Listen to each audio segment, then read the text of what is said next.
Jack and Jill here. Hi. Welcome to the Jack Jill Show, entertaining real estate investment talk. I'm Jack Butella. And I'm Jill DeWitt, broadcasting from sunny Southern California. Today, Jill and I talk about land versus houses. Which one's better for you? Mm-hmm. I have so much to say about this topic, too. I mean, You were madly scribbling notes before the show. I know. They're different. So different, aren't they? But I love them both. They're both valuable. They're both great. I have positive things to say about both. They're not hard. It sounds like it's hard. It sounds like one's harder than the other. I swear there's two camps. I don't know if you've noticed. The house people think, oh, I couldn't get involved in the land. And the land people think, oh, I don't know about the houses. Yeah. But it's not that crazy. Exactly. Thank you. Before we get into Jill's banter, let's take a question posted by one of our members on the JackJill.com online community. It's free. Okay. Luke says, was just noticing in my accounting software that the number of properties bought crossed over 1,000 since I started. It doesn't seem like that many, but I wholesaled a bunch off along the way, and I never even put in the accounting system too. Oh my gosh. He means it's more than 1,000. Exactly. The phone keeps ringing. 2,000 is coming right up. There's a saying in Hollywood, and I wondered what it meant until I was successful in real estate. Fame sneaks up on you. Oh. And when people say that, what I think they're really saying is, I've been doing this exactly what I do for 10 years now, but it seems like in the last year, ever since X, like I got on a TV show or something, it's, now it's like, wow, this all caught up with me. Yeah. In professional baseball, they call the big leagues the show. Right. And if you ask let's try to make it to the show. If you ask somebody in the minor leagues, they've been playing baseball the same way their whole life, and all of a sudden now there's a stadium of people watching. Exactly. I think that's really healthy. I think that's cool. It's like I like your celebrity one. I was thinking how it sneaks up on you. It's like I never used to be able to get a table. Now I can get a table everywhere I go. Here's a few things that you don't want to sneak up on you like that at all. Oh no. You don't want to look at a calendar and say, "Oh my God, I'm 75 years old. Where did that go?" Right? Or look in the mirror. Or look in your drawer and say, "Oh man, I should have changed all of my undergarments a decade ago." Or I should have spent a little more time with that kid. Too late now. No. Has that kid's hair always been that color? Or my spouse. Can you smell Junior? Where is Junior? Has he always smelled that way? Did we have a third kid? Well, topics for another show. Yes. Today's topic, though, land versus houses. This is the meat of the show. Which one do you prefer, Joe? Oh my gosh, I've pros and... Can't answer it, can you? I can't either. Gosh. I can't either. They both have huge benefits, which I scribbled down on earlier before we started this mess. Right. You go first. Okay. Well, here's my I'll tell you my land list, and then I'll tell you my house list. Excellent. Okay, my land list. I put easy. I don't have to do anything with them. There's nothing that they need. I don't need an inspection. Talk about easy. I don't have to babysit them. If there's a fire on them, fantastic. I just burn the brush off, if there was any. You know what I mean? Kind of thing. We're sometimes. Get some calls on that. I know. Sorry. I don't mean it like that, but wildfire and real estate are not good. Exactly. I'm going on the record and saying that. Sorry. All right. Well, I was just, anyway. But it's easy. Can you guys stop promoting burning your own land down? Okay, got it. All right. Few details. It's like, does it have, I don't need to know that much. Does it have access? Is there an attribute? The size, that kind of thing. I'm not getting into what condition is the pool in, and the roof, and the, is there asbestos kind of thing. I don't have to think about those details on land. Easy close. It's usually a lot of the properties, we're doing them ourselves. I mean, literally just making our own deeds, collecting the money, sending them out, getting them recording, done. And incredibly profitable. You can do the same. You can make $100,000 on a land deal like you can make $100,000 on a house deal. So that's not crazy. So I'm going to paraphrase Jill because mine are basically the same, but I have a few to add or subtract. Land from a physical asset standpoint, I think what Jill's saying is the real estate asset part of this piece, physical plant, let's call it, is way, way, way easier with land. And that's pretty obvious. You're just buying a piece of dirt somewhere. You're not going to improve it or nothing really is going to happen to it. You're just really hoping to buy it for cheaper than you're going to resell it. But here's a downside. The market for land, the resale market, is microscopic. It's microscopic. I said it twice for a reason. Compared to the house buying crowd. There is an element of, I'm going to buy this piece of land and let's just see what happens here. Right. To land that you do not have with houses. You know exactly what's going to happen with the house, removing all the risk, in my opinion. So in exchange for removing risk, you remove some profitability. And I can say all this because I'm not the one in my organization buying and selling.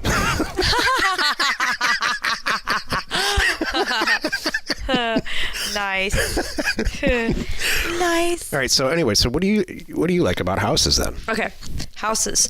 I put down fast. Talk about fast transactions. Yeah. I mean, the minute it's the way these house transaction deals go is I'm holding off on contacting the buyers until the contract is done and the house is in escrow, because I need to have that detail before I'm comfortable sharing the details. So I'm sitting there with a handful of buyers ready to go and I can't give them all the information yet. So it's that fast. Every house deal I've ever done, everybody involved is like they're breaking down the barricade at the Who concert. They can't get it sold fast enough, purchased fast enough, all of it. Yep. I've never done a deal like that in land. Exactly. And here's why. Because we buy so cheap. Right. It's a no-brainer. And we find the right sellers. The sellers want the money really bad. The buyers want to get in there and clean it all up and rent it out. Right. Everybody wants it to be fast. Right. Yeah. Exactly. We're fortunate to have the people that actually do our house deals. They have the same attitude. Right. They push us. Exactly. And that's really good. Yep. Now, I did say too, the second thing I put down with houses there are more details. But it's not a problem. For me anyway, because I'm not dealing with them. Just kidding. Here's a killer here's why some people buy a house and sell it or rent it or renovate it and then never do it again. Here's why, in my opinion. Real estate agents suck. They wreck everything. Oh man. They're all up in your grill about everything, and all the advice they're giving is wrong. Lenders suck. Mm-hmm. They're just there to make the fees, and that's it. They don't care if you get a good loan or a bad loan or how fast they just want money. Right. Like a used car dealer, it's that bad. Jill and I remove both of those. We never use any real estate agents. In fact, if there's a real estate agent involved, we just walk away. Right. A lot of times we send letters out, and the seller calls back and says, that's fantastic. I'd love to sell it. I'm going to have my agent call you. Mm-hmm. So they thanks you. See you. Bye. Yeah, exactly. And lenders, it's awful. If you have a good escrow agent, keep that person forever. They will make or break your real estate career. Yep. They need to have some experience. Anyway, Jill, go ahead. So my third thing under houses is, boy, are they an easier close. And the reason why is I'm not doing them myself. I mean, every time we're bringing in and doing it the right way, and we've negotiated great prices with the right people, so they are fast closes. They know how we work. So those I like that part with houses. I like better than land. You don't agree? No, I absolutely agree. Oh, okay. Absolutely agree. Okay. Here's a few examples of the houses that we've got in the last 48 hours. Purchase price $359. We were selling it to the investor, the renovator, for $400. It's worth about $450 to $480 in the present condition. Okay. So we're going to clear $40,000. That's our whole goal. The other ones are very, very similar. Knock it down to $180,000 price and mark it up 40, and on and on and on. So everybody's clamoring to get those deals done. Mm-hmm. That's a perfect example. Is there any chance on a deal like that you're going to hit a home run? Nope. We know exactly what's going to happen, down to the cent, before we get into it. With land, a couple days ago, somebody's hitting a home run. We had one of the questions. Yeah. Bought it for $6,000 in Austin. You're going to sell it for a couple $100,000. That's a home run. It's true. You're right. So you have no chance of hitting a home run with houses, in my opinion. There's a trade-off. Right. But we can have consistent. It's consistent and it's fast. So which one would you rather have? Consistency or Oh, I don't Fireworks. know. I get high on buying undervalued assets. I know you do too. I get high on consistency. Maybe it's my age. Maybe it is. Because I'll tell you, if I bought a $6,000 property in Austin, like the questioner asker 2 or 3 days ago, I would have sold it for $12,000. And moved on. Yep. Yeah, you're right. That's true. That's your thing. And I'm like, yeah, I guess I do both. But I like those home runs. I guess I like hearing about them. We have an investor who tells a story that he's been with us for about 6 or 8 months, and they're now buying houses with us as investors, and he knocked it out of the park with 2 land deals. Yep. I mean, he made $250,000 in about 6 months. You know what? Because I understand, and I get that. You're right, Jack. Because, then that we don't have inventory sitting around. Could we have sold it for more? Heck yeah. But we didn't want to hang out. Just double your money, move on. That's your thing, and it's always been that, and I appreciate it on the land stuff. The great thing about land is that there's a lot of good things about land, but one of them is at the cheapest entry point on the planet. So we literally have properties listed on our website on LandPin. Yeah. It's our group's website. Everybody in Land Academy has access to it for $500. So you could it would be very simple to buy property from us right on the internet. It's true. And I'm not plugging our stuff. People have done that. And then sell it for $1,500 on Craigslist in their own market. Exactly. So, anybody can do that. Anyone. Right. And you're buying for cash and you're selling for cash. Exactly. So it takes all the malarkey out of it. Yep. Brilliant. I'm trying to think if land. It's just so hard to lose with land. Well, I don't even think how the could you lose houses with too. land? Well, you know what else too? I'm going to back up and say one thing about the houses. This is not every market, and one of the things I think why we're successful is with land and houses. More so the houses right now, and that's our focus. You really strategically get in there, and you're looking at. You set me up so there is no way to fail. When you're hitting these markets where the average days on market are under 30 days, and we're buying them at 40% or whatever under the retail, you can't go wrong. Here's what I do: I take all the zip codes in an MSA. What's an MSA? It's a metro statistical area defined by the census. Thank you. So let's say there's 50 zip codes. I don't know. Let's just say there's 10. There's usually a lot more than that. And I run an analysis for several things. Number one, days on market in zip code X. How many days on market? Some days on market are 30, 40, 50. Some of the more wealthy areas, there's 200 days on market, almost a year. Do you want to invest in that? Right. Do you want to spend money and mark it up $40,000 and wait a year, or do you want to wait 30 days? Pretty simple stuff. Exactly. Then I look at how many properties are listed on the MLS right now. That's the existing inventory. How many properties were sold last month, and how many new listings came up at that month, and all that needs to be less than 1.0. More properties need to have sold than got listed. That means the market's moving fast to me anyway. And then finally, what's on inventory?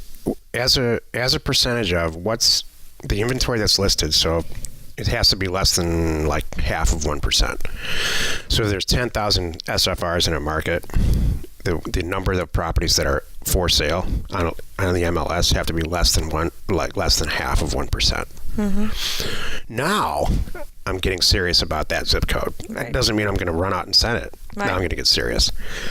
Then to price that, I've identified that now as a zip code in an MSA that I think looks attractive. The first thing I look at is the average price, sale price. If it's around 200, 250, that makes me really happy. Two working people in regular jobs can afford a $250,000 house pretty easily. Right. Should I keep going? You know what I was just going to say? I mean, are we going to cover this? You know what you're doing right now? You are just right now describing House Academy, and I think it's awesome. I know. I'm sitting here going, if I were a listener right now, I would be frantically writing this down. Oh, really? Yes, I would. I would have pulled over at this moment. Sense. Well, you think that, Jack, because it comes easy to you. If I were brand new right now, Jack, and I found you, seriously, I would have pulled over and I would be writing this down. I mean, then you got to price the asset, which requires going down into the census tract, because a lot of stuff can mess with those statistics, and you want to smoke that out before you spend the money on the mail. It's true. Or the staff that are going to answer the phone and all that. That's what I like to do. I don't want to talk with any sellers.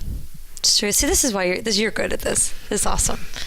This is why you're good at it. So I don't have to talk to the seller. They just call you. Thank you. Wow, where are we? Well, you've done it again. You've wasted another 15 minutes that you can't get back listening to the Jack Jill Show. It's so much nicer when you say it. Thank you. Join us tomorrow where we discuss how we are Teaching our trade. That's right. How to teach your trade. Yep. Hey, Jill and I do it all the time. It's way harder than it sounds. This is very true. You have to get organized and stuff. You do. And we answer your question should you have one. Post it on the JackJill.com online community. Go there and find it. It's free. You are not alone in your real estate ambition. I went off nuts. That's good. You did. You were just going down. Well, you're where you're at right now. This is because this is what you're working on right now. So at the end of the day, tell me, would you rather, if you had 10 grand, let's say $100,000, would you buy a house or buy land? Land. Wow, that was fast. Yeah. It's just, I would too. I love the house stuff and how fast it all happens, but at the end of the day, I love the easiness. Yeah. You know? I would too. And I really think, especially infill lots. And they're both successful. People worry that, you're going to be stuck with this land, but I'm not. You buy it right. It's not an issue. It's so easy, Yeah. And the houses we buy them right. The market's moving. It's a no-brainer. It's 2 phone calls, if that, and it's sold. Right. So there you go. Hey, share the fun by subscribing on iTunes or wherever you're listening. And while you're at it, rate us there. We are Jack and Jill. Information and inspiration to buy undervalued property.